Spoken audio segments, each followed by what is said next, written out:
Kumusta mga brad? Kahit nga naglabas na si Suzuki ng bagong Raider, which is the Raider Pro tapos yung Blade Edition, marami nga po ang mga taong nagsasabing mas pogi pa rin yung previous model, which is the Raider R150.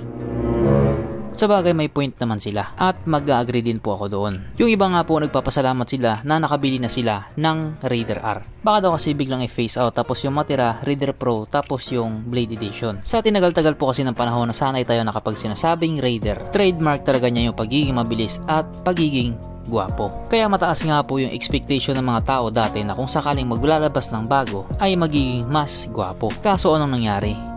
Napakasakit Kuya Eddie. Karamihan nga po sa mga tao sinasabi talaga nila na nagmukhang Fury na daw yung bagong Raider at hindi nga po natin sila masisi doon. Sabi nga nila to si is to believe. Kung sa bagay hindi naman nabago yung mga ganyang pangyayari. Nangyari na rin yan sa iba pang mga motor. Yung tipong mas gwapo pa yung old version kaysa bagong version. Best example nga po dyan yung Honda Wave. Yung old version nga po nila ang gagwapo. Tapos nung nag-upgrade na siya, parang gago. Isama na rin natin yung XRM. Yung mga old version, ang gaganda ng mga headlight. Tapos yung bago, sinalpakan ng ulo ng CRF. Ano pa ba? Yun, isa pa yung Mio Sporty. Ang gwapo ng Mio Sporty dati. Tapos ngayon, ginawa nilang chapsuy. Mio Sporty yung harap, tapos Mio Soul yung likod. Tawag tuloy nila Salty. Kaya dito nga po sa bagong Raider, marami talagang dismayado. Di ko lang sure pero baka sa susunod na maglabas sila ng Raider, baka tanggalin na nila yung bukol. Syempre, narinig na nila yung pagkadismaya ng mga tao. Kaya baka pag naglabas sila sa susunod, ayusin na nila. Tignan nyo yung Suzuki Bergman. Sa sobrang dami na nagreklamo na maliit yung gulong sa likuran, ginawa na tuloy nilang D12 yung likod. O diba? Nakikinig din naman talaga sila. O alam natin na matagal-tagal pa bago sila maglabas ng panibagong Raider. Pero kahit pa paano nakaka-excite na rin isipin kung ano ba yung magbabago sa itsura niya. Baka lalagyan nila ng guiter. Hindi, joke lang. Sa ngayon kasi na napaka-moderno na ng panahon, masabi nga din po natin na yung design nila napag-iwanan na. Isipin mo yun, mas maganda pa yung mga AI generated na mga Raider.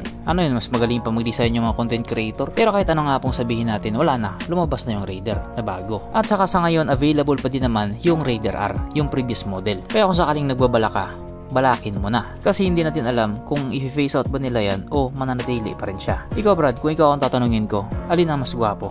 Yung dating Raider o yung bagong Raider? Kung ano man yung sagot mo, irerespeto natin yan. Pero dito mukhang hindi mo irerespeto to. Kasi wala pa rin tayong Poundscape Pi. Ay, ng kupal to. Akala mo may tira na. Kupal.